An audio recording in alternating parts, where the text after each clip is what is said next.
Queen Elizabeth II, the longest reigning monarch in British history. Over 65 years on the throne, yet hers is a reign that nearly didn't happen. I think as for Princess Elizabeth, the abdication must have been catastrophic. Driven by duty. My whole life shall be devoted to your service. She's ruled over crisis and war. Our thoughts today are with those in the South Atlantic. And dramatic social and technological change. Television has made it possible for many of you to see me in your homes on Christmas Day. She's seen over 12 prime ministers come and go. The Queen has a very sharp mind. She's endured the breakup of the Empire and the creation of her beloved Commonwealth. The Queen had an instinct Of what the new Commonwealth was about. Throughout it all, she's been a steadying presence. Yet the most famous woman in the world remains mysterious. This is the inside story, as told by her closest friends and advisors. I think the Queen is basically a very shy person. She's very humble, actually. She's a wonderful mimic. I mean, she's really, really funny. It's hard to imagine a world without her. She has done her job bloody well.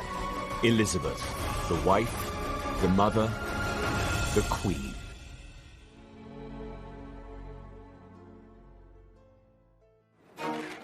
The 90s had been a very difficult decade for the Queen.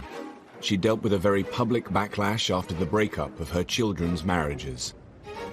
It has turned out to be an annus horribilis. And following the death of Diana, public opinion was at an all-time low. The Queen was seen as out of touch, traditional and too formal. As the 21st century beckoned, the monarchy needed once again to rethink the way it related to its people. Tony Blair had swept to power in 1997. We ran for office as New Labour, we will govern as New Labour. He was the Queen's 10th Prime Minister, her youngest to date, and perhaps her most modern. And he was all too aware of the importance of her role as our monarch. The Queen regards the monarchy as a huge responsibility, and all of her life has been trying to live out this sense of duty and obligation and to make sure that the monarchy remains still relevant to people. I found her ultimately knowledgeable about issues and with this ability to kind of sense where public opinion was in a way that would have put to shame many politicians. Alistair Campbell was Tony Blair's Director of Communications at the end of the 90s and has written about the Queen. One of the people I interviewed, one of her circle, talked about how important it is to her that she is held in affection. He said the opposite of affection is disaffection, and if you have a public disaffected with the monarchy, you have no monarchy. The new century was a chance for the Queen to rebuild bridges and reconnect with her public. And Tony Blair wanted to help the monarchy do just that. To celebrate the arrival of this century, New Labour built the Millennium Dome and planned a huge New Year's Eve celebration to be televised to millions of viewers. Tony Blair wanted the Queen to be guest of honour and join her people at this significant time. It was obviously a very big moment in history. Yeah, and it was important that she was out there on that evening, I think. The idea was that the Queen and the nation would be entertained by breathtaking acts from all over Britain. There's this wonderful performance that was going on 60 feet above our heads. I had this terrible vision of these people somehow falling from the top of the dome and crushing the royal family, and thinking that this is not a great headline for the world. The Millennium celebrations included a spectacular fireworks display. But inside the dome, Blair's plan was turning into a night the Queen would rather forget. News editor Stuart Purvis was a guest at the dome. You have to remember that the Millennium Night celebration at Greenwich was not a royal production. It was almost a political production, really. And it showed. It was really a bad event. I suspect the Queen thought, this isn't one of my shows, if you like. And she was really not comfortable with the whole thing. As Big Ben struck midnight, the whole dome broke into Auld Lang Syne. This was all a bit weird. Suddenly, it was a kind of family occasion. And what do you do? Well, of course, probably Tony Blair and Cherie, like in our household, they do all this. Well, Scottish house. Grand Scottish households, they don't do that because the ladies don't want to get all their diamonds and things cluttered up with that, so you hold hands like this. So the Queen and Prince Philip were doing it their way. Tony and Sri were probably thinking, well, how do we do it? And so everyone is feeling a little bit awkward. Her discomfort was palpable to the millions who watched the celebrations on TV. I think Tony was just a little bit conscious of the fact that he's bringing in the new millennium with the Queen, and that's never been done before. So do you grab her hands and make them cross over? And said, no, I don't think it'd been rehearsed. Well, the whole razzmatazz thing, I don't know. It's sort of... It wasn't as you normally see her. To me, it seemed to be, watching, I thought, well, they're putting in a rather funny situation. But she has to react, she has to cope with it. Seen kissing the Queen. It was just caught, I think, just for a minute, just giving her a kiss, which one felt at the time, here, I'm here, it's all right. He was reassuring her that she could get through that situation. I thought the Queen was a bit uncomfortable, and I felt really sorry for her, but I mean, frankly, I was a bit uncomfortable. The whole event was very odd, and the whole night passed in a bit of a blur, frankly. But anyway, she put up with it in extremely, good spirits, considering. The event had put the Queen in an undignified position. Her attempts to reconnect and seem less traditional hadn't had the best of starts. At the turn of the century, the Queen was battling negative public feeling. The events at the Millennium Dome had done little to restore her popularity, and it wasn't just a problem at home. Abroad, her unpopularity had been building for some time. In Australia, there were plans to remove her as Queen. Critics speculated that if it could happen down under, then one day it could happen in the UK. In the 1990s, Australian Prime Minister Paul Keating had proposed a republic.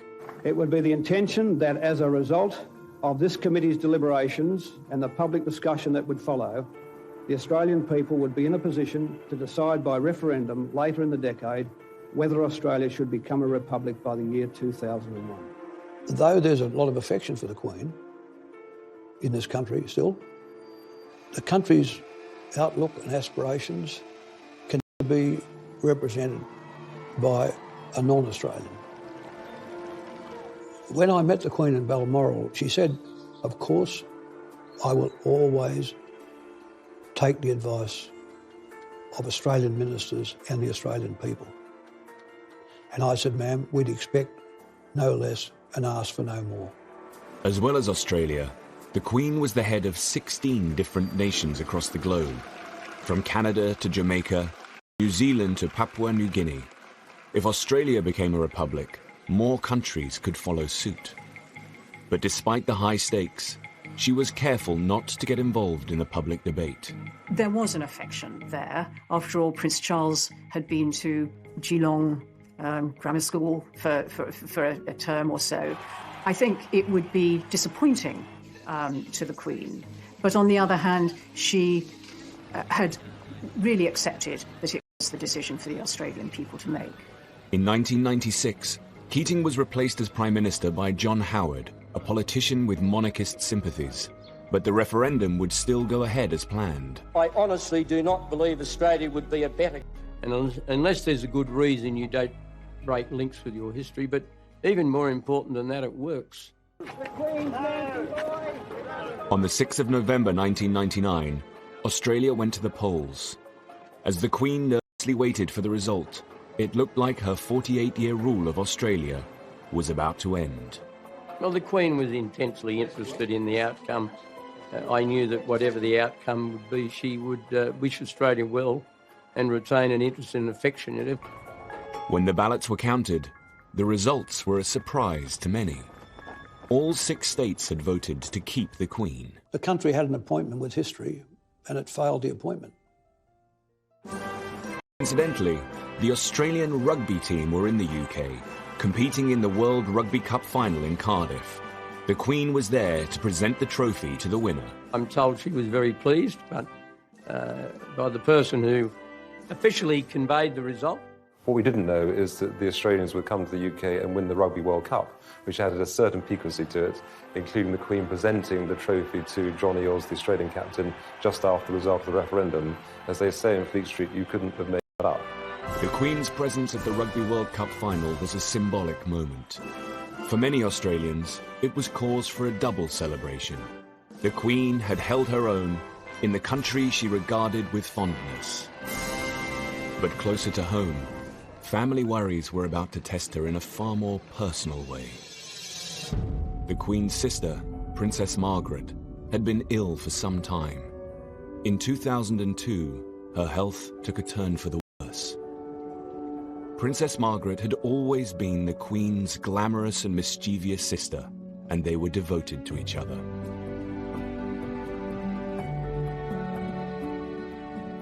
She was the companion of her childhood, and she was younger than the Queen, and they did talk a lot, more or less every day, so she was a very, very constant presence in her life.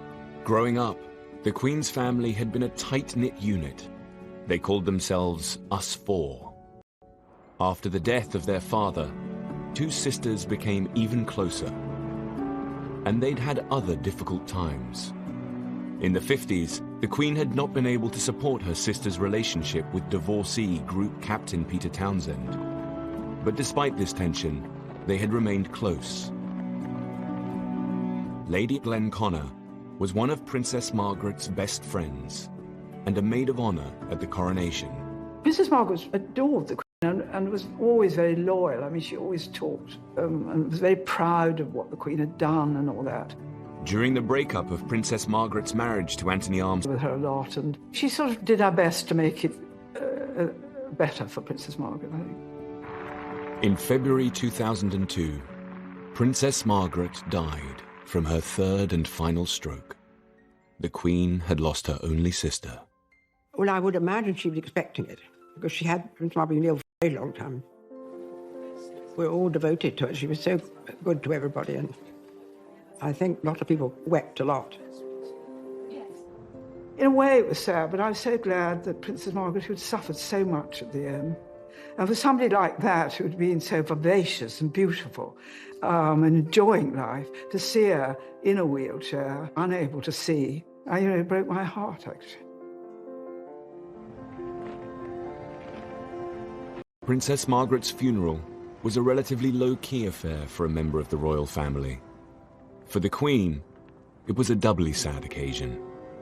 Princess Margaret's funeral fell on a very painful anniversary. 50 years ago to the day, they had buried her father in the same chapel at Windsor. When Princess Margaret died, and the Queen Mother was still at Sandringham, where she would have probably stayed, but she insisted on coming down to Windsor and taking part in the funeral. A fragile Queen Mother didn't want to be seen by the press. We all sat in front, all the ladies in waiting, together, and it was terribly poignant because the Queen Mother was a wheelchair, and when the coffin went by, she tried to stand up. I think she may have been helped up so that she could be standing when Princess Margaret's coffin went. Princess Margaret was cremated, one of the first members of the royal family, I think, because she wanted to be buried between her parents, and there was any room, really, for ashes. In the weeks after Princess Margaret's death, the Queen Mother's health continued to deteriorate. The Queen had obviously been worried about the Queen Mother for some time because the Queen Mother was an enormous age and was appearing in public very regularly. The Queen would obviously be worried that she was going to fall over or something, which luckily she never did. I think the Queen Mother had been ill for some time, and she had some trouble with her lungs, I think. Constant coughing and that sort of thing. But it was all kept fairly low-key, they didn't talk about it much. And she was, after all, in her 102nd year, I think. Wonderful. The Queen Mother had been the Queen's rock throughout her 50-year reign. I think hardly a day went by without communication between them, either visit or telephone call. And when the Queen was overseas, she wrote a series of letters every day back to her mother. I mean, the Queen Mother had a lot of adulation from the public, and people got a lot of her mother's qualities in her, the Queen. Just 6 weeks after Princess Margaret's death, on the 30th of March, the 101-year-old Queen Mother passed away. The Queen Mother, mysteriously and miraculously, waited until the one day in the year when she could have died without any inconvenience to anybody. She waited until Queen was at Windsor, with all her family around her. The Queen was out riding and was just summoned to Royal Lodge, and as I understand it, the Queen Mother had her head perfectly all right until about 10 minutes before she died, when she just sort of basically spun away. The two women who had been closest to the Queen throughout her 50-year reign were now gone. She'd lost her mother, who was not only a friend and companion, but her mother, somebody she spoke to every day on the telephone, that she would visit regularly, that she knew and loved, and was the link also with her father, a key figure in the Queen's life. The Queen Mother's would be the first royal public funeral at Westminster Abbey since Princess Diana's in 1997. There was speculation in the newspapers that people wouldn't turn up, that, the Queen Mother, being over 100 years old, belonged to another generation, that people wouldn't remember her. In fact, people turned up in their hundreds of thousands. The country was mourning. Sir Michael Wilcox was the Queen's black rod at the time. He was her daily representative in Parliament and responsible for many ceremonial duties. After the Queen Mother's death, he organised for the coffin to be brought to Westminster Hall, where the public would come to pay their respects. Initially, when she died, and at the first coordinating meeting at Buckingham Palace, there was a sense that we should only open the lying in state for a limited period during the day. And I argued against that. I felt that the nation would turn out for the Queen, both in sympathy and to show their affection. We opened on the first morning, and within 3 hours we had a 3-mile queue. And I then said, OK, we'll keep it open 24 hours a day. It was overwhelming, and the queue went right the way out down the other side of the Thames. There were all kinds of people. There were young children, young mothers, young families, and the older generation. So you name it, and they're in that queue. Over 1 million people came to mourn the Queen Mother. It is the fairy tale Queen Mother, the mother of our sovereign. For much older people, she was the Queen during the Second World War. She represented their lifetime story. There is an outpouring of emotion that is about oneself, one's country, exemplified in the life of the person who has died. One hesitates to compare it to the emotion over Diana, but it was, after the death of Diana, swung decisively in the monarchy's favour. She's had a great life. Diana only had a short life, but she's done so much for history, she's gone through so much, and she just really puts the backbone back into Britain. She was a wonderful lady. We love him very much, and he do a lot of good for we. As the Queen left Westminster Hall, the crowd reacted in a surprising way. It would be a transformative moment as the public now began to support the Queen. There was this very polite, very discreet clapping, which was almost symbolising the transference of affection from one great matriarch to another, and I know that the Queen was very touched by that. On the eve of the funeral, the Queen addressed the nation. Ever since my beloved mother died over a week ago, I have been deeply moved by the outpouring of affection which has accompanied her death. But the extent of the tribute that huge numbers of you have paid my mother in the last few days has been overwhelming. I thank you for the support you are giving me and my family as we come to terms with her death and the void she has left in our midst. It must have changed her life enormously to lose her mother and her sister within a few months of each other like that. It must have been very traumatic for her, very sad. I think she missed them a lot. I mean, suddenly she lost her two best friends, really. After the service at Westminster Abbey, the Queen Mother's coffin was taken to Windsor Castle, its final resting place, alongside her husband and daughter, Princess Margaret. I think with the death of the Queen Mother, there was a subtle change in the role of the Queen. Now, the Queen was the oldest member of the family. She was the matriarch. She, as it were, was moving into the Queen Victoria role. She was the senior member of world royalty. And some people say that that almost freed her, that she seemed to relax a bit. Well, Martin Charteris, who I think was her best private secretary, always used to say, wait and see what happens when the Queen Mother dies. Because I think with any parent, somehow they're always looking over your shoulder. And suddenly, she did blossom. There's no question about it. These deaths would herald a new era in the Queen's reign. At the turn of the century, the Queen had lost two the most important people in her life, her sister Princess Margaret and the Queen Mother. Despite the public's sympathy for the Queen, the sovereign still had a problem with her image.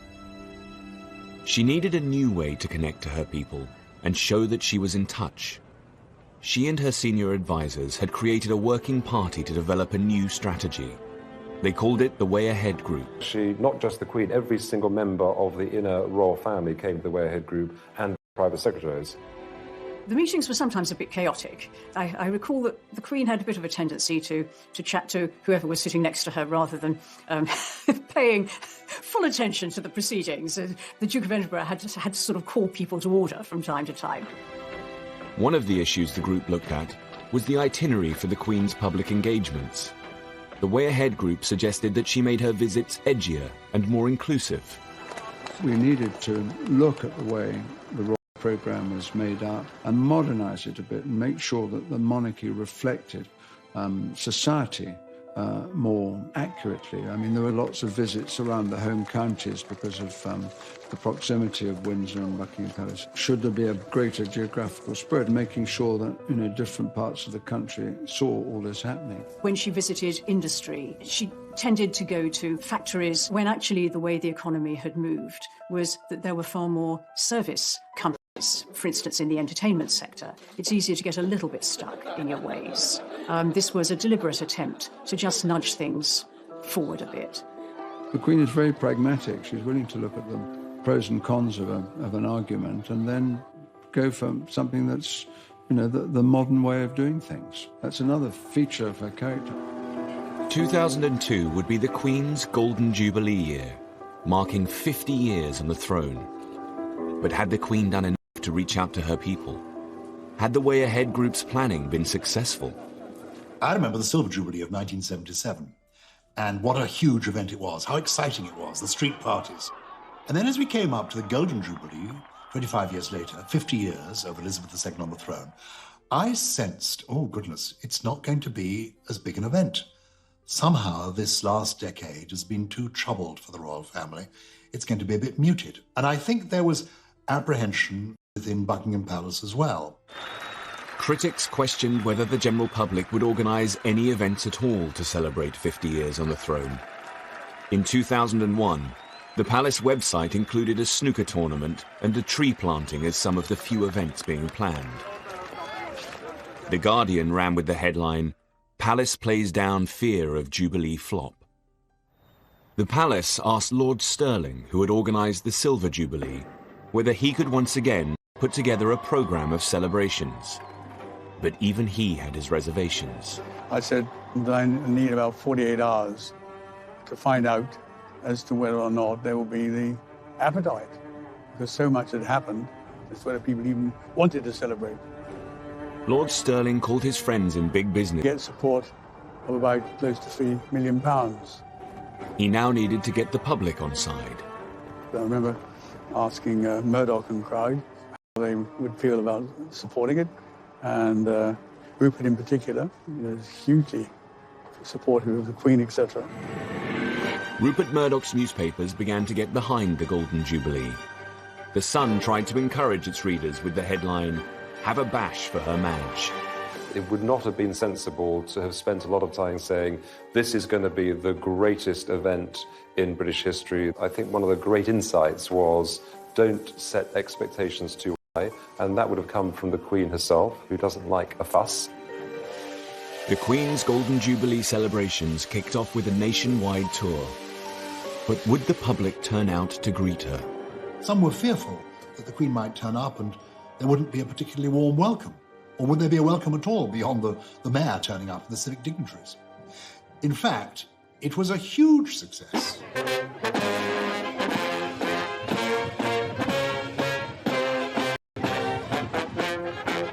I was privileged to be part of the tour, to go on some of these visits. And the Queen was moved, was touched to find that so many people turned up, cheering, waving their flags. And from people being apprehensive about it, it turned into a huge triumph.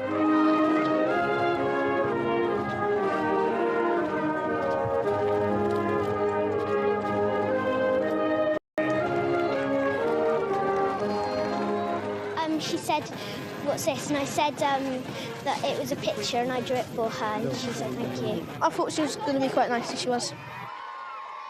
The Golden Jubilee was a great opportunity to put further into practice some of the initiatives that had been trialled in the previous years. So I think that was a really good year. And people were genuinely surprised that the Queen was out and about in the way that she was, visiting inner cities, disadvantaged people, showing Britain for better and also the areas that needed to have light shone on it.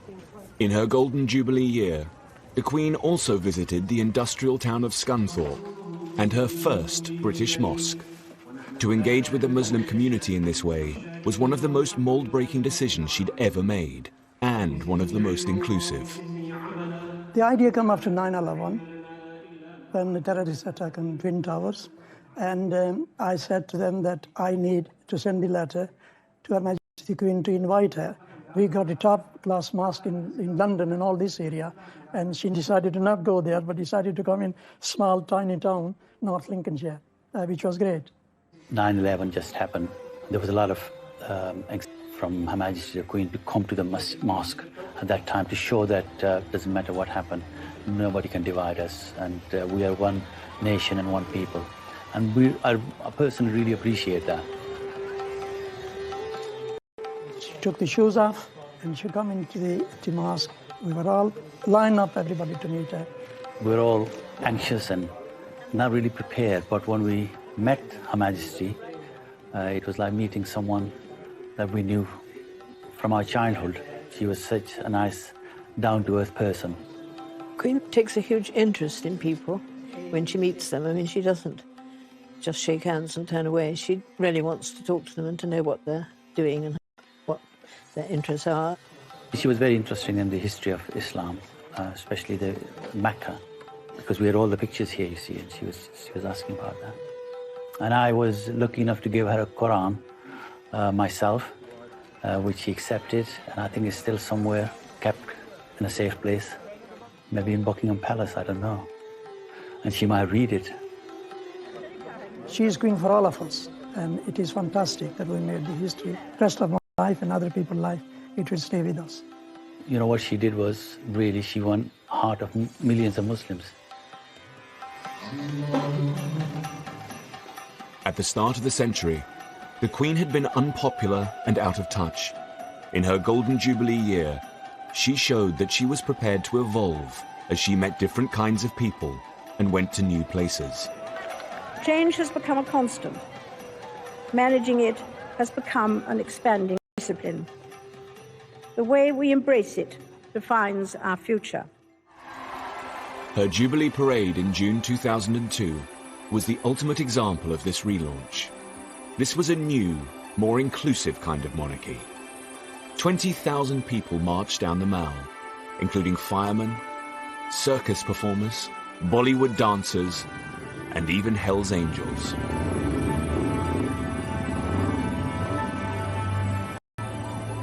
How far have you come to be here today? How far is Australia? 10,000 miles? Oh, well, I'm a true royalist. I just think it's wonderful. The whole world seemed to have come out to celebrate with her. As the highlight of the celebrations, the Jubilee organisers planned 2 huge concerts at Buckingham Palace, one classical, one pop. 3 years earlier, the Queen had been the guest of honour for the New Year's Eve celebrations at the Millennium Dome, which had left her feeling uncomfortable.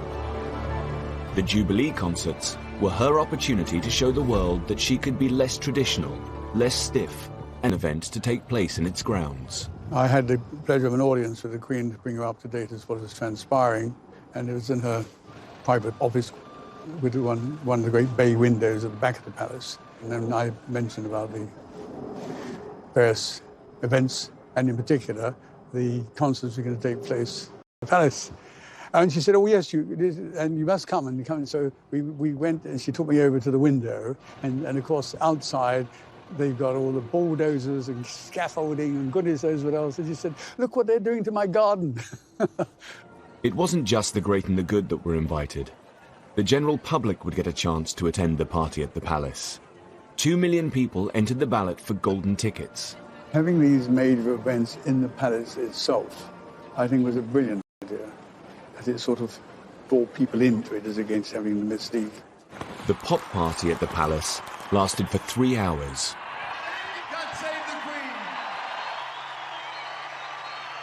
The concert's iconic moment would be Brian May from Queen on the top of Buckingham Palace.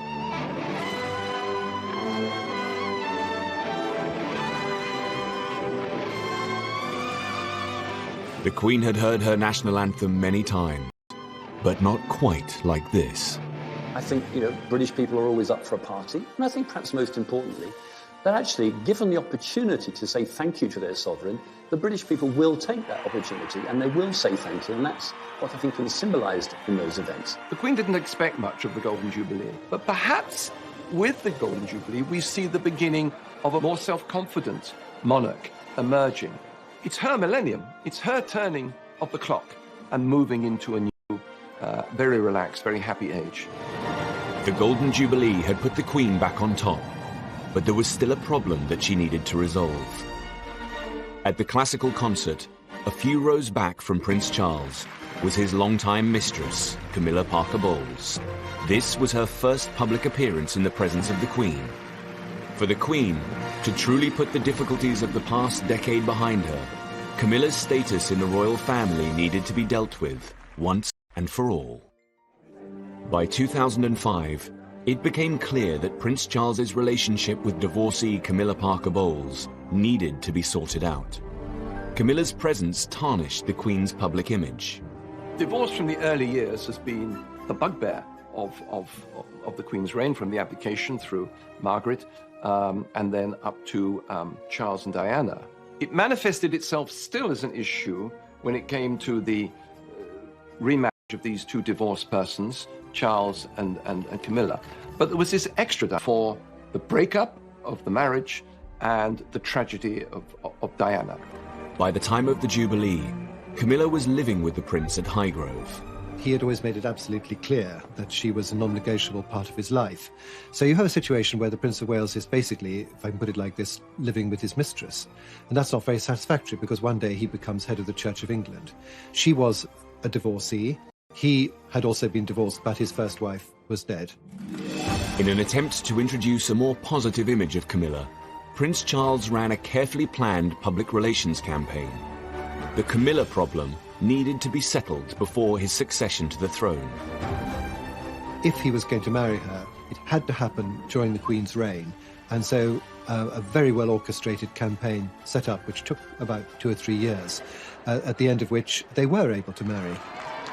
The 9th of April 2005, Charles and Camilla married in Windsor Registry Office. But there was one key person who could not attend. The Queen clearly believes in being the defender of the faith, and people also forget she is the supreme governor of the Church of England. So there are certain things that she will not do because of the kind of authority God has given her. The Queen could not possibly be seen to countenance the remarriage of two divorced persons. So it was quite simple. They had to go down to a registry office in town, in Windsor, and get that side of things done, the public side, with her not involved. But it doesn't mean she will be unloving. So she would really recuse herself from those areas which, in fact, she says to herself, I am the supreme governor, but Charles, my son, a service where God's blessing and forgiveness is being asked for, I'll be there.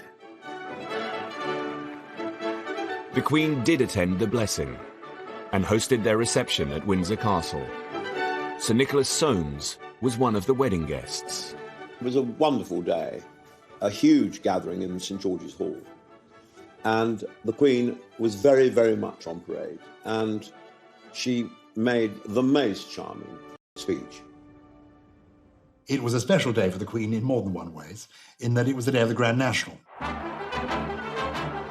Brass tapped. Voice says, the Queen has an announcement to make, an important announcement. And the Queen stands there and says, yes, exciting news, everyone. Hedgehunter has won the Grand National. She used it as a metaphor and talked about Charles and Camilla and said how they'd survived Beecher's Brook, how they'd survived the chair and all the other obstacles. She said, welcome to the winner's enclosure. And to liken the struggle that they'd been through to the Grand National from the Queen really was the sign of approval. She was absolutely charming, and there was a great roar of approval. I mean, a great roar after she'd done it. It was a great day. No, absolutely. Gosh, I mean, what a time it has been. The marriage seemed to draw a line under the Queen's troubles. In 2006, as she approached 80, the monarch moved into a new phase. I do think the press in particular didn't see the royal family institution, the monarchy, as being a source of stories in the way that they had previously, and that made a difference.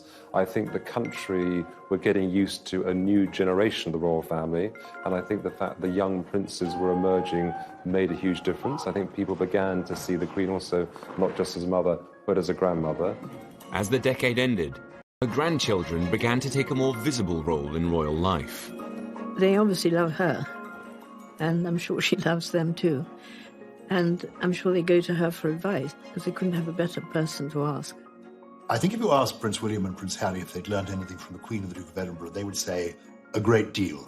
I know that's the case because I've heard them talk about their grandparents in terms of respect, affection, but also seeing how they do things. And if you like the style of Prince William and Prince Harry, it's because they've learned a lot from past masters at the game. As the Queen headed towards the end of the decade, she had a new confidence. I think the Queen is basically a very shy person. I've seen her stepping out of the royal train and having to gear herself up to face the crowds many times. When that challenge is overlaid with public criticism, as there was, for instance, at the time of Princess Diana's death, it's very hard to bear.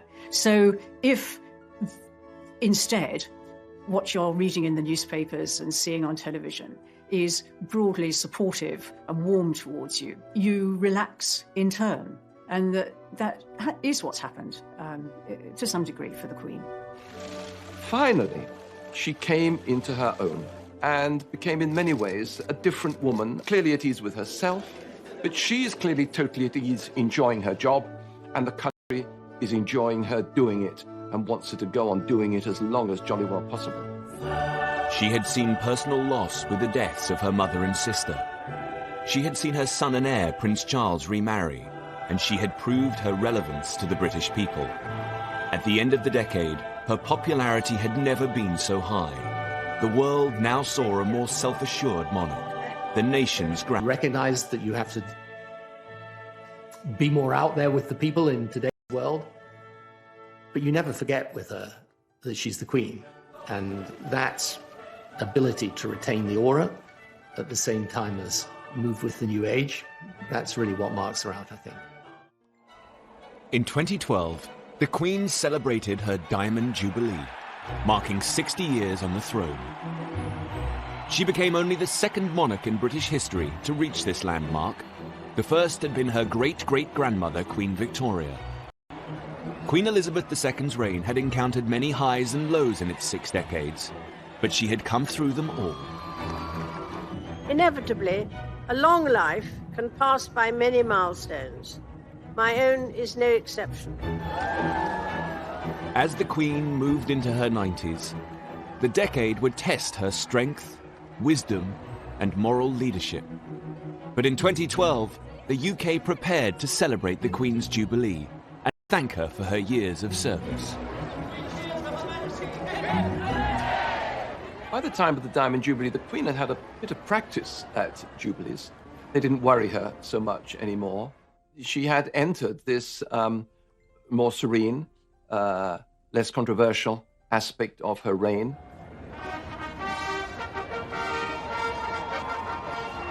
For the Queen, it was a moment of saying, I have come through it all. I have come through difficult times, the very hard times, the 70s, the 90s, and now here I am still, soaring high in popularity. To mark her Diamond Jubilee, Britain would hold year-long celebrations. The highlight was a River Thames pageant, harking back to the golden era of Elizabeth I. I wanted to do something wonderful on the Thames and propose the idea for a pageant, and a pageant of the size and scale which hadn't been seen on the river for over 200, 300 years. The vision was to bring the Thames to life, magnificently with boats and music and bells and whistles. The Queen would survey a flotilla of passing boats. Over 1 million people lined the river to catch a glimpse of the Queen and her Thames pageant. Every single one of them wanted to express their pride in their nation and their patriotism to the Queen. I think that's what motivated everyone. A wonderful day. Everywhere you looked up to the high-rises, on the bridge parapets, on the riverside. Everywhere there were people shouting and cheering and waving flags. It was just the most extraordinary sight. It was wonderful. Despite the June date, it rained for most of the pageant. Specially chosen to perform in front of the Queen.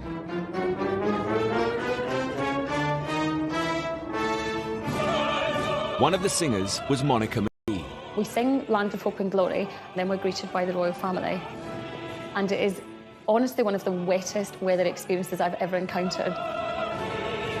But until we actually saw the Queen, it didn't quite hit us precisely how fantastic this occasion really was. And then I don't think anyone felt wet or cold. And I think it just took on a kind of quite strange, otherworldly moment. We just think this is our job, to honour this woman and try and do our job really wonderfully for someone who's been done her job for decades.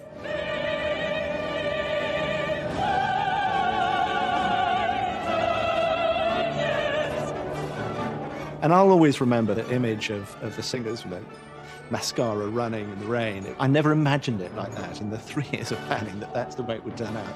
But it was wonderful in the way it was completed. There was also, I think, a feeling of poignancy on her part and on the part of those who were there, that this could well be the last time. That the idea that maybe one day, before too long, we won't be saying, God save the Queen anymore, added something to that occasion.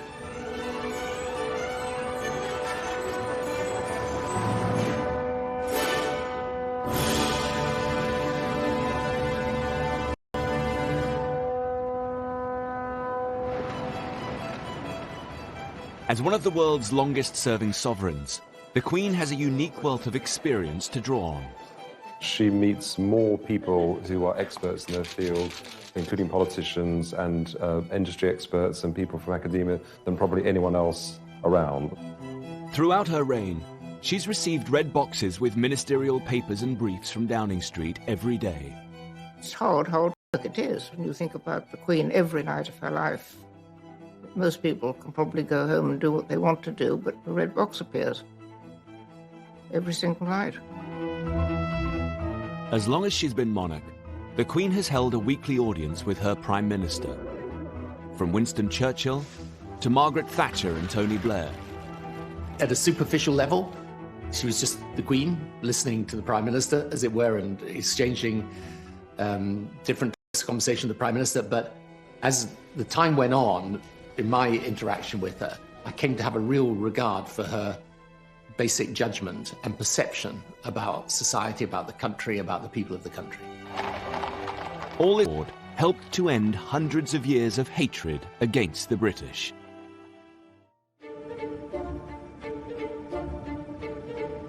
The Queen is the world's most travelled monarch.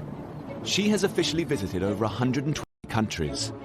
But in 2011, she went to a new place, just 100 miles across the sea, the Republic of Ireland. She was always really interested in the peace process, very committed to it.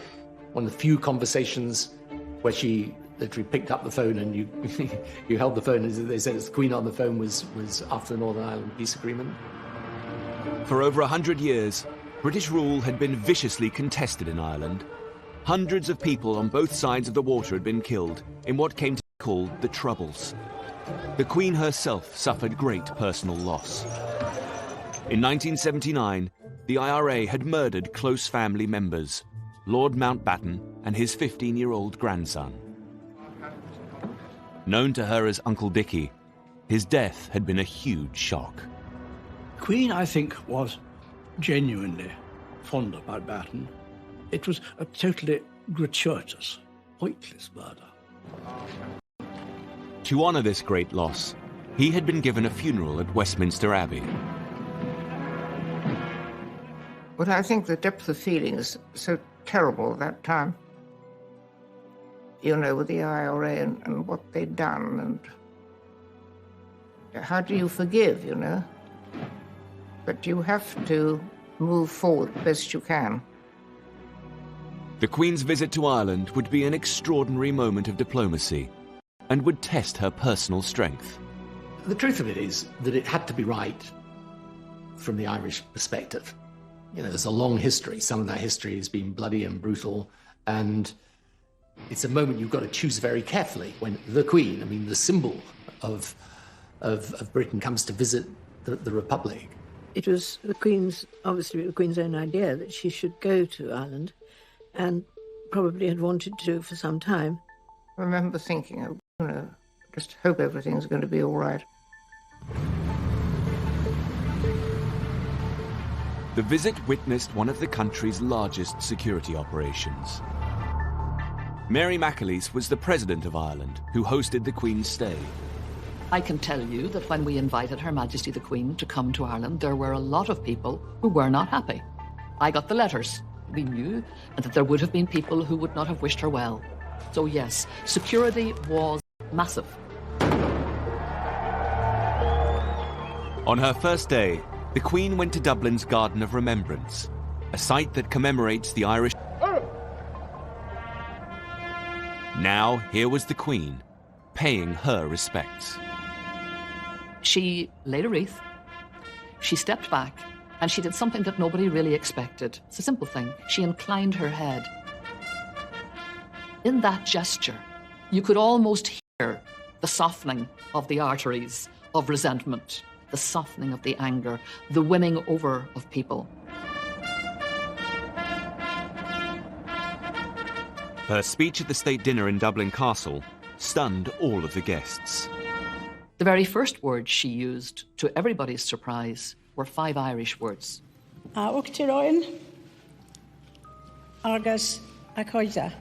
President and friends. My reaction just was wow. And I was watching right around the audience where everybody else was saying, you know, wow. The saying of that in the Irish language went deep into the hearts of people because for generations, the British establishment had tried to obliterate this ancient language and had come very close to doing so. The speech continued in a very personal tone. Through the history, our islands have experienced more than their fair share of heartache, turbulence and loss. These events have touched us all, many of us personally, and are a painful legacy. We knew that she was talking obviously about Lord Mountbatten. We could feel this was a human being whose hurt and pain was real, happened in our time, happened as a result of our historic enmity. The entire trip took some very bold and risky decisions. On the second day, the Queen visited Croke Park, the spiritual home of Gaelic sports. But it was more than a sporting venue. In 1920, this was the site of the first Bloody Sunday. In 1920, in the middle of a match, British forces went through the gates in tanks. They opened fire on players and on spectators and killed a lot of people and maimed more. It became a moment of utter rage for Ireland that fueled the ongoing historic resentment. The president of the Gaelic Athletic Association, Christy Cooney, took the Queen to where the massacre happened. I'm sure her people had explained to her exactly what Croke Park meant. I'm sure she was aware of Bloody Sunday, and she would have known the environment she was coming into. My memory of her walking onto the pitch and Christy Cooney saying to her, you know, this is where British troops came in and killed 14 people on Bloody Sunday. And I can still remember a voice that was breaking with real heartache. And she just said, I know, I know. I just thought she carried it off extremely well. The Queen's empathy had helped her forge a new relationship with Ireland in a way that no other British statesman could have done. It's a sort of healing process in her presence, I think.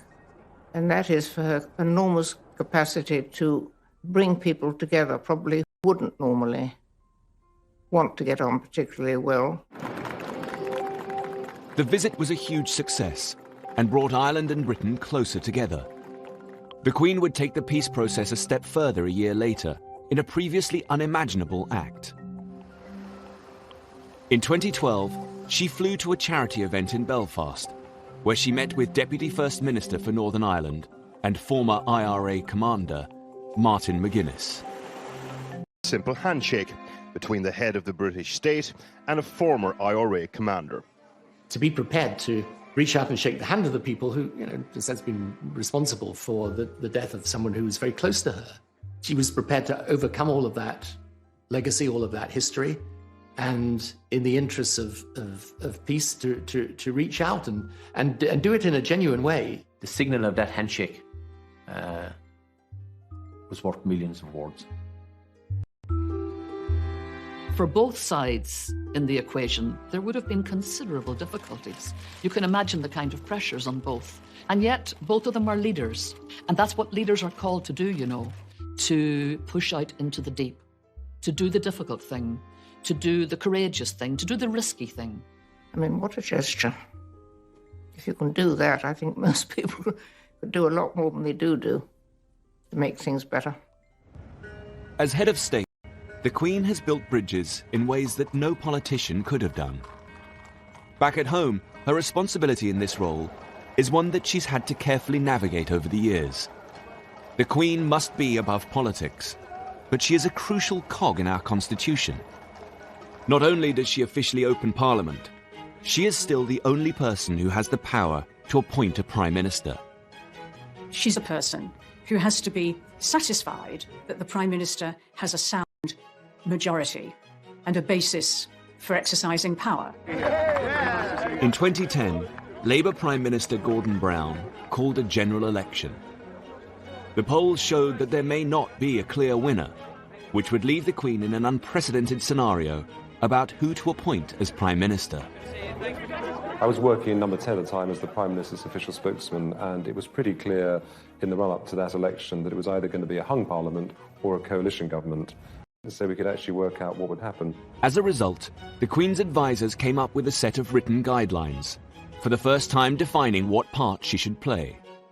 The Cabinet Manual does make absolutely clear that the Queen has no role other than a formal role in appointing the Prime Minister. She has no discretion in those areas. In the event, Labour lost their majority, but the Conservatives didn't have enough seats to form a government. With the outcome of the general election, we find ourselves in a position unknown to this generation of political leaders. As talks got underway for a coalition government, the Liberal Democrats, led by Nick Clegg, were courted by both the Conservatives and Labour. But these discussions would take time. The Queen remained at Windsor Castle for the 5 days of the coalition negotiations, so that no one could accuse her of intervening in the process. I was in the Prime Minister's study when he called Nick Clegg on the Tuesday afternoon and said, "Nick, I can't wait any longer, nor can the Queen. I need your answer." And Nick Clegg then had to make the decision that he would go into coalition with the Conservative Party. I've informed the Queen's private secretary that it's my intention to tender my resignation to the Queen. I shall advise her to invite the Leader of the Opposition to seek to form a government. For his final trip to the palace, Gordon Brown took his wife and 2 small sons, as Labour bowed out of power.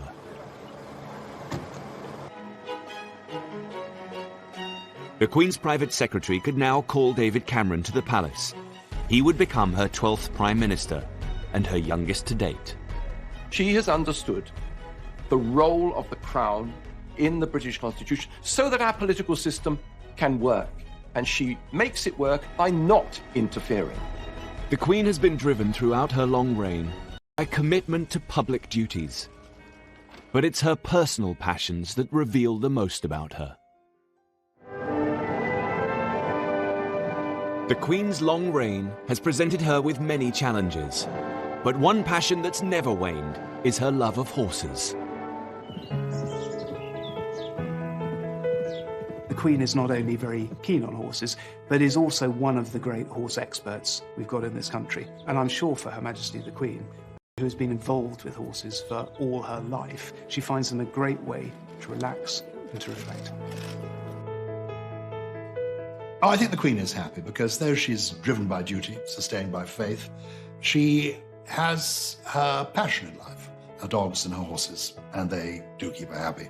As the Duke of Edinburgh has said, if it doesn't fire to eat hay, she isn't interested. Ian Balding was one of the Queen's horse trainers for nearly 40 years. There is a special relationship between the Queen and her trainers. You'll ring Buckingham Palace and I'll say, it's Mr. Ian Balding speaking, could I speak to Her Majesty, please? Yes, one moment, sir. And 5 seconds later, you're through to the Queen, you know, which is pretty remarkable. I've been with Her Majesty on race days, and if you happen to have a winner when she's there, that is the ultra moment. Bear in mind, she has bred all these horses herself, so she knows their mothers and their grandmothers and their great-grandmothers. And I remember a lovely horse we had for her, a colt called Magna Carta, who won at Royal Ascot. He won the Ascot Stakes. The Queen learnt to ride as a young child and has continued into her 90s. I'd read in the papers that the Queen had stopped riding. And I knew that she loved riding every day, and I thought, oh, how sad. And I wrote to her saying, ma'am, I'm so sorry to hear you've given up riding. Anyway, I had a letter back in the post the next day, literally saying, that's absolute rubbish. I haven't stopped riding at all. The Queen's personal life is closely guarded, particularly in one of her favourite places, Scotland. She is descended from the kings of Scotland and spends every summer at her home in Balmoral. It is a magical place because it's so timeless. And the dogs are there, the children can be there, friends are there, and there you are, the castle's their home. Well, Balmoral is a very relaxed place, and I think the Queen feels relaxed when she's there. We were picnicking on the shores of Loch Mick, which is about 8 miles from the castle. And a party of youngsters appeared, and they all had a sort of sideways look as they passed. And then one of the young ladies came back, plainly a Londoner, and looking at the Queen, she said, "They tell me you're the Queen." And she said, "Well, I am." "What are you doing here then?" She said, "I live here." She loves being a Scottish country lady, but this is always in the context of Scotland as part of the British family. In 2014, there was a real danger that Scotland was going to leave the Queen's beloved British family when Prime Minister David Cameron agreed to call a referendum on Scottish independence. The ballot was to be held in September. She's in Balmoral in a referendum campaign. In early 2014, the campaign to leave had been trailing in the polls. But by the time the Queen came to Balmoral for her summer break, the Scottish nationalists had narrowed the lead. In the last couple of weeks, the yes campaign and the no campaign were effectively neck and neck. There is a real sense of emergency taking hold in London, and a sense too that the Queen actually could be the ace for the UK campaign, that she's the person that's actually going to have to intervene to make absolutely certain that they were going to win the no vote. Despite all of her instincts to stay out of the race, despite all of her instincts that it's not constitutionally proper, there is an immense amount of pressure being brought to bear on her. Just 4 days before the referendum, the Queen made an unprecedented comment. Veteran reporter Jim Lawson was as usual covering her Balmoral stay. We were in a normal place, corralled outside the church grounds. After about half an hour, the policeman came down and said, "Would you like to come up to the church?" That was unheard of, you know. We actually wondered what was going on. And I thought, I wonder if she's going to approach the crowd. As she did, one of the bystanders mentioned the referendum. The Queen said, "Well, I hope people will think very carefully about the future." The bystander was happy to tell Jim the Queen's comment, but curiously wouldn't give him their details. If the Queen talks to someone, they're always delighted to tell you, but not this time. Some wondered whether the bystander had been planted in the crowd. Others thought it was just a chance comment. Either way, the newspapers needed to corroborate the story with Buckingham Palace. The palace didn't confirm it, but more importantly, they didn't deny it. We knew we were onto some story there. Now, if you translate that to you're standing on the edge of the cliff and the Queen says to you, think very carefully about what you're about to do, she's not advising you to jump, is she? Newspaper editor Severin Carrel felt the comment was the result of a lot of thought. One could read it either way. And as in that sense, it was very, very carefully written, very cleverly written. But we realised that the Queen had made a quite deliberate and quite carefully drafted interjection. She had intervened into the referendum campaign. On Thursday, the 18th of September 2014, Scotland went to the polls. The majority of the people voting have voted no to the referendum question. I have worked so hard to save Scotland because I'm a proud Scot and I'm a proud Brit. Ladies and gentlemen, I think that's been a pretty fair kick of the ball. For now, the Queen's United Kingdom was intact. But this wouldn't be the last time that her position would be used in politicians' arguments. In 2016, the question was to leave or remain in the European Union. On Monday, I will commence the process set out under our Referendum Act, and I will go to Parliament and propose that the British people decide our future in Europe. In the charged atmosphere of the EU debate, it was perhaps inevitable that someone would try to involve the Queen in their argument. Thomas Newton-Dunn is political editor of The Sun. He was tipped off about a conversation between the Queen and European Union supporter Nick Clegg.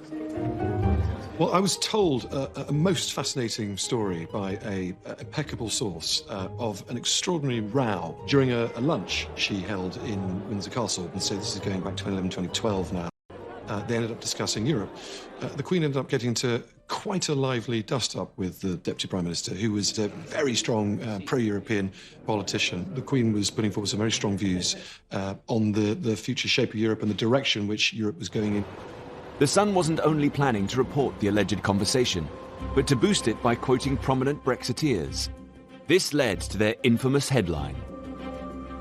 Queen backs Brexit came from ringing up a couple of Tory MPs to find out what they thought about it, and some of the very passionate Brexiteer MPs leaped on the suggestion that the Queen might be pretty Eurosceptic to say, well, in which case, that must mean she backs Brexit. But very closely written underneath was bombshell claim, because of course it was these MPs' claim she must back Brexit rather than ours. When Downing Street found out that the Sun was going to run with the headline, they began to investigate the source of the story. So when I first saw the Queen backs Brexit headline, I wanted to see very quickly, well, what was this based on? And it seemed to be at a lunch that had been many years before. How could she back up something several years before when it wasn't even a term that was invented or even something that was seen as a particular possibility? Nick Clegg strongly denied the story. I think it's appalling that people who want to drag the United Kingdom out of the European Union now want to drag the Queen into the European referendum debate. And as for the Sun story, it's nonsense. It is not true. I couldn't be clearer than that. The palace thought that the headline was misleading and immediately lodged a complaint to the Independent Press Standards Organisation. At the time, the palace said they were extremely angry, and the Queen is never to be dragged into politics, and they're now going to put a stop to it by making a formal complaint. They wanted to draw a line in the sand and to extricate the Queen from any more political rows. Ipso upheld the complaint, saying the headline went further than the claim about what the Queen might think. The Sun was forced to print its ruling, but by then, the whole story had fueled the Brexit debate. I don't know that you could necessarily say that it persuaded people to vote for Brexit, but I think it was certainly another tick in the column of people who wanted to leave the EU. We know political opinions, but in public, in terms of aura, she exudes impartiality. She exudes being what a constitutional monarch should be, above politics, above opinion. As head of state, the Queen has battled to stay out of politics, but at times she needs to be at the forefront of Britain's national events and disasters. In 2017, the world woke up to one of the most shocking tragedies of recent times, the Grenfell Tower fire. Where the fire was now spreading, people were reaching out from the front window, trying to grasp a bit of fresh air, trying to breathe. It looked like they were struggling. It was harrowing, torturing screams for help. It was honestly literally like a horror movie. When the fire got to its peak point, I could actually hear a man screaming, and then all of a sudden the screaming just stopped. In the past, the Queen has been criticised for her slow response. In the 60s, she waited 8 days before visiting the victims of the Aberfan disaster, an accident in a Welsh mining town which claimed the lives of 28 adults and 118 children. It was a sort of lesson, as all, that you have the need to show sympathy and to be there on the spot, which I think people craved from her. In her later reign, she's made sure that she makes a rapid response. Just 48 hours after the Grenfell Tower disaster, the Queen came to see the relief effort. One of the first charities to help at Grenfell was the British Red Cross. Mike Adamson is their chief executive. I think the visit of the Queen showed that the nation stood in solidarity with the community at Grenfell, and that community had not been forgotten, and people wanted to express their empathy for the experience that they had had. And the Queen, I think, has a unique ability to do that because of the way in which she conducts herself with such dignity and a sort of quiet, caring approach. And she went immediately to greet people, to say hello and how are you? And this was a big event affecting a lot of people in our country. She showed her sympathy and empathy and tried to reach out and wanted to be there to help. It was very moving. It's actually bringing tears to my eyes. To see her here, it shows that she is sincere and she truly cares. She looked at me directly in my eyes and I could see that she cared. Thank you for coming. The Queen's entire reign has presented her with many difficult moments. But the 2010s also held happier times for the 90-year-old monarch, as a new generation of royals came to the forefront to support her. 11. The Queen prepared to host one of the most iconic royal events of her reign. Her grandson and second in line to the throne, Prince William, married his university sweetheart, Catherine Middleton.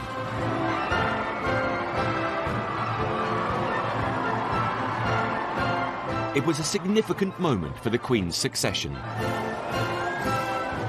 The media are terribly excited about a wedding.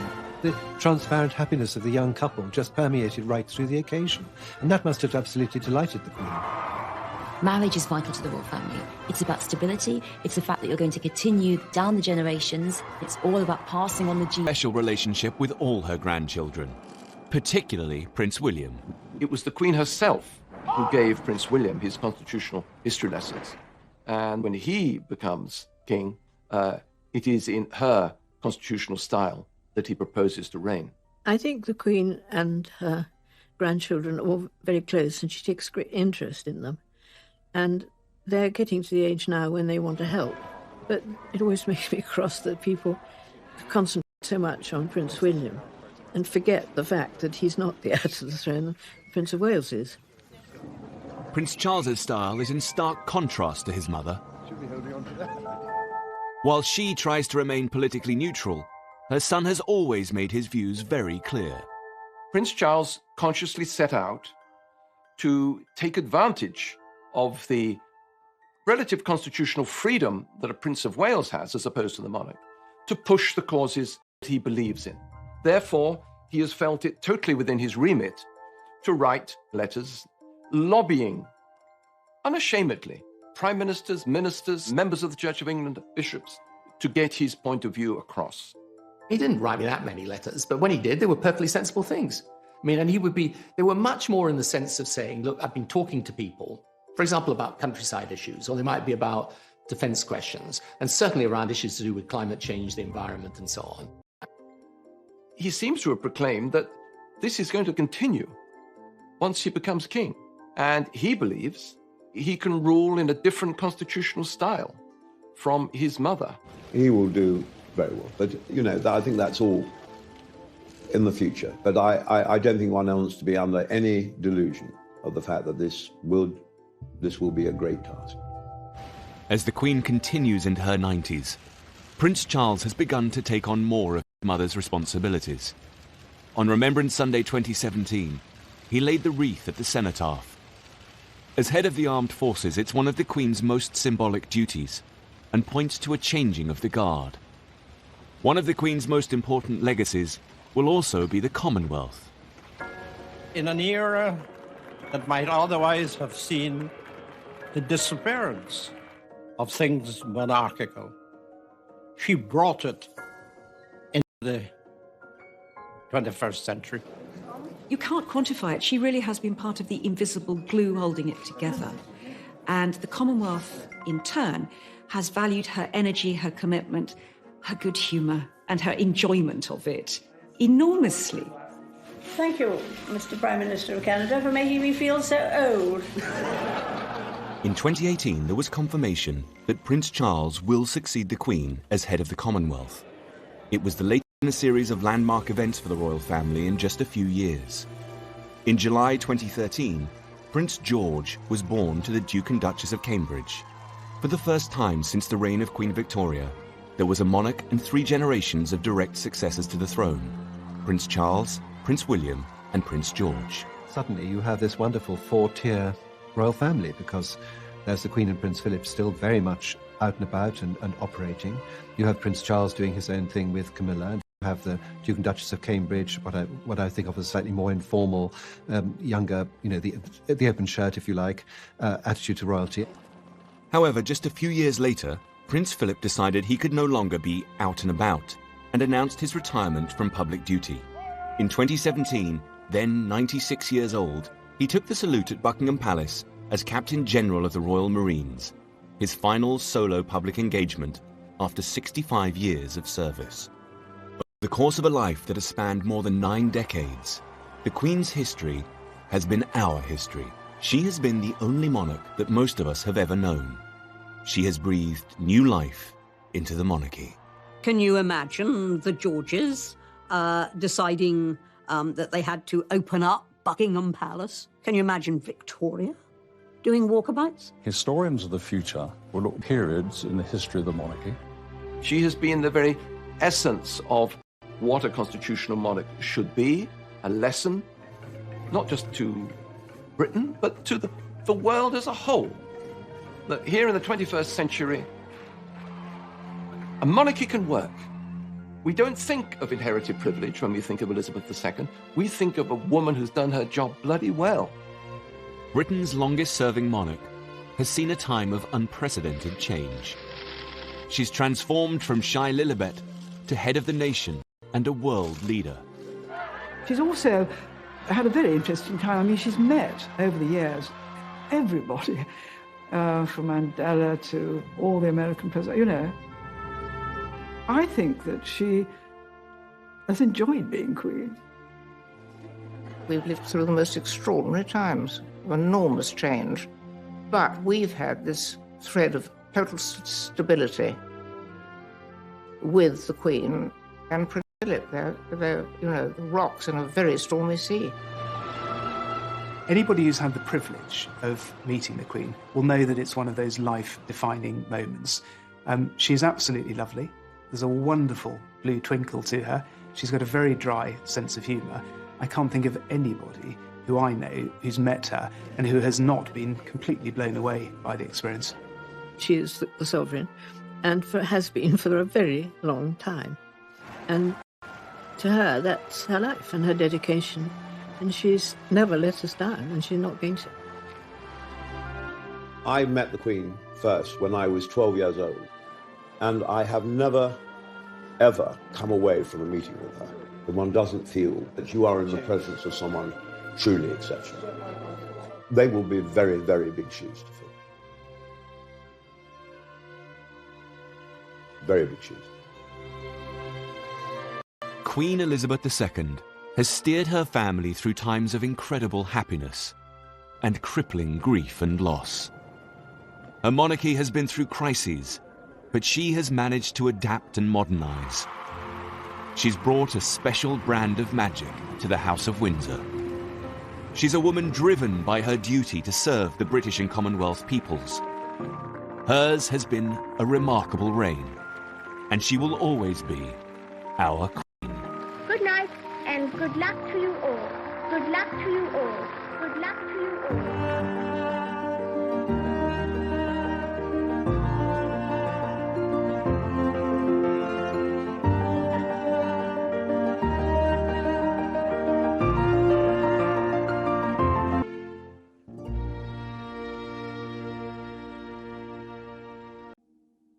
that the Queen and the nation would be entertained by breathtaking acts from all over Britain. There's this wonderful performance that was going on 60 feet above our heads. I had this terrible vision of these people somehow falling from the top of the dome and crushing the royal family, and thinking that this is not a great headline for the world. The Millennium celebrations included a spectacular fireworks display. But inside the dome, Blair's plan was turning into a night the Queen would rather forget. News editor Stuart Purvis was a guest at the dome. You have to remember that the Millennium Night celebration at Greenwich was not a royal production. It was almost a political production, really. And it showed. It was really a bad event. I suspect the Queen thought, this isn't one of my shows, if you like. And she was really not comfortable with the whole